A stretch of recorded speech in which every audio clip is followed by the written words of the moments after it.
Bonjour, alors dans cette vidéo on va voir ensemble ce qu'on appelle le droit sans obligation, ou encore le droit mais pas d'obligation. Souvent j'en parle et des fois c'est vrai que c'est un peu particulier. Cette vidéo aurait pu être intégrée dans la vidéo sur les droits, mais j'ai préféré en faire une à part pour bien dissocier cette particularité. Donc je vais vous expliquer par un exemple comment se passe ce droit sans obligation. Puis ensuite on verra d'autres exemples en détaillant quelques cas particuliers. Et puis, écoutez, la fin, on fera un petit résumé pour terminer cette vidéo.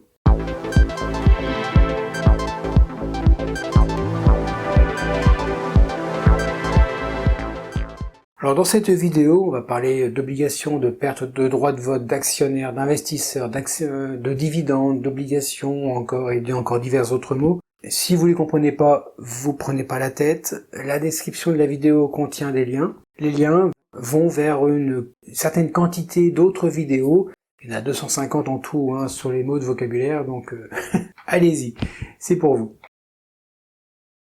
Lorsqu'on parle de droit mais pas d'obligation dans le contexte d'un contrat financier, cela fait référence à la nature facultative de l'exécution du contrat. Cela signifie que le détenteur du contrat a le choix d'agir ou non selon les termes du contrat, mais il n'est pas contraint d'agir.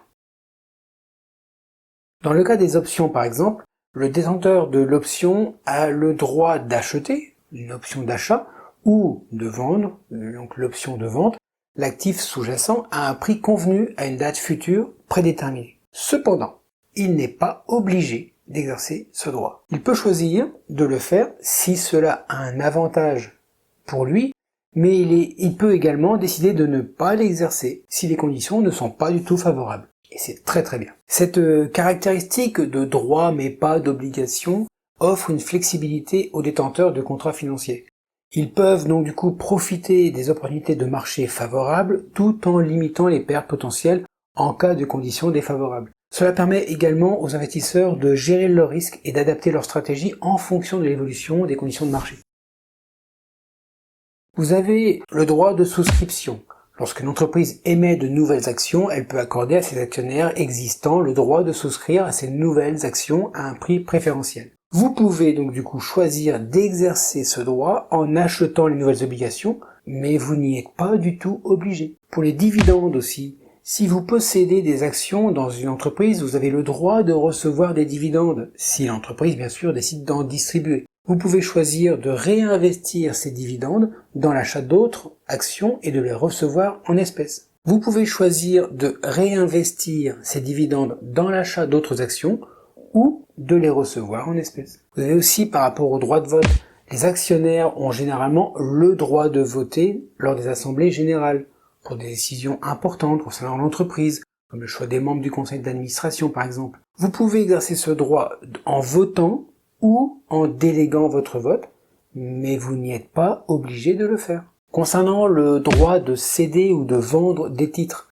en tant qu'investisseur, vous avez le droit de vendre vos titres à tout moment sur le marché. Cela vous donne la liberté de décider quand et à quel prix vous souhaitez vendre, mais vous n'êtes pas obligé de le faire. Des fois, on a le droit de convertir des obligations en actions. Si vous détenez des obligations convertibles émises par une entreprise, vous avez le droit de les convertir en actions à un taux prédéterminé, suivant bien sûr les conditions. Cependant, vous n'êtes pas obligé de procéder à cette conversion si vous préférez continuer à détenir des obligations. C'est simple. Il y a aussi des options d'achat d'actions. Lorsque vous détenez une option d'achat d'actions, vous avez le droit, mais sans obligation, d'acheter des actions à un prix spécifié, ce qu'on appelle le prix d'exercice, à tout moment avant l'expiration de l'option. Vous avez aussi des droits de retrait.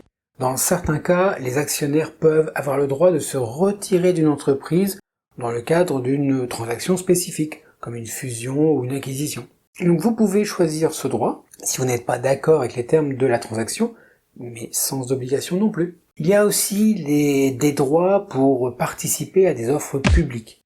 Lorsqu'une entreprise, par exemple, propose une offre publique de vente, une IPO, ou une augmentation de capital, les investisseurs ont le droit de participer à ces offres. Mais ils ne sont pas obligés de le faire. En résumé, il est quand même important de noter que dans le cas des options, cette flexibilité a un coût, évidemment. Rien n'est gratuit. L'acheteur de l'option doit payer une prime pour acquérir ce droit. Et si l'option n'est pas exercée, cette prime est perdue. En résumé, le droit mais pas l'obligation dans un contrat financier signifie que le détenteur du contrat a la possibilité d'agir selon les termes du contrat, mais il n'est pas contraint de le faire. Cela offre vraiment une flexibilité aux investisseurs pour réagir aux conditions du marché tout en limitant les pertes potentielles. Voilà, j'espère que cette vidéo vous a éclairé sur ce droit sans obligation. J'ai voulu expliquer ce principe car moi-même, au début, je comprenais pas bien, à mes débuts, ce que c'était que ces droits sans obligation, c'était assez particulier. Pareil, si vous avez aussi des questions ou des choses particulières que vous ne comprenez pas dans le domaine du trading, n'hésitez pas de vous les poser dans les commentaires, et puis moi de toute façon je les lis tous, les commentaires. Vu que c'est une petite chaîne, j'ai largement le temps de le faire.